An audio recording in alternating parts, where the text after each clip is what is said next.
मी श्रीकांत आत्माराम माळकर, आमचे प्रदेशाध्यक्ष माननीय रवींद्र चव्हाण साहेब यांच्या मार्गदर्शनाखाली आम्ही जवळजवळ या आजदे विभागामध्ये म्हणा किंवा 19 प्रभागामध्ये 20 वर्षापासून आम्ही पक्षाचं संघटनेचं काम करत आहोत।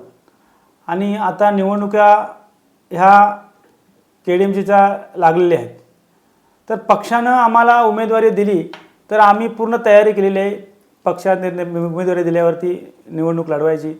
आणि पक्षही आम्ही संघटनेसाठी काम करतो।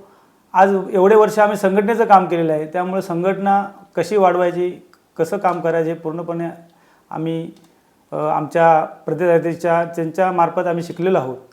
तर आम्हाला खात्री आहे की पक्षाने जर तिकीट दिली तर आम्ही निवडणूक लढणार। आतापर्यंत कुठले कुठले तुम्ही सामाजिक कार्य केली आहेत? आता मी यापूर्वी ग्रामपंचायत लढलो आहे, नंतर जिल्हा परिषदची निवडणूक झाली ती लढलेलो आम्ही लढलो आमच्या ह्याच्यामध्ये पक्षातर्फे। नगरसेवकाची निवडणूक आम्ही याच्यामध्ये लढलो। मी मंडळाध्यक्ष झाल्यानंतर लोकसभेची, विधानसभेची, पदवीधरची या सर्व निवडणुका मी मंडळाध्यक्ष असताना माझ्या प्रभागातून सगळे लढलेले आहेत। तर त्याचा अनुभव माझ्या चांगला पाठीशी असल्या कारणानं आणि हे जे सगळा प्रभाग आहे पूर्ण 19 आजदे प्रभाग हा 19 प्रभाग आहे पूर्ण, हा भारतीय जनता पार्टीचा बालेकिल्ला आहे।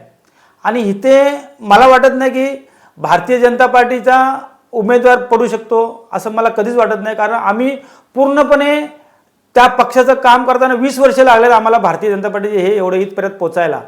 आणि आज खात्री वाटते की आता इलेक्शन आलं आहे KDMCची, तर मला जर तिकीट दिली तर 100% मी ते इलेक्शन लढणार। परंतु पक्षाने आता जे काय ठरवलं ते पक्ष ठरवलं, कारण आम्ही संघटनेशी बांधील आहोत। आणि मला विश्वास आहे की मला पक्ष तिकीट देईल, कारण एवढ्या वर्ष मी इथं काम करतोय, त्या कामाच्या जोरावरती मला तिकीट मिळेल असं मला वाटतं।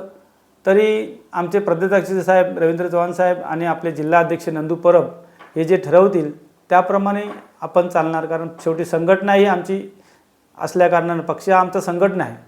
आणि संघटनेच्या बाहेर जाऊन, चौकटीच्या बाहेर जाऊन आम्ही कुठलं काम करत नाही, आम्ही चौकटीत राहूनच काम करणार। त्यामुळे पक्ष ठरवेल ती पूर्व दिशा।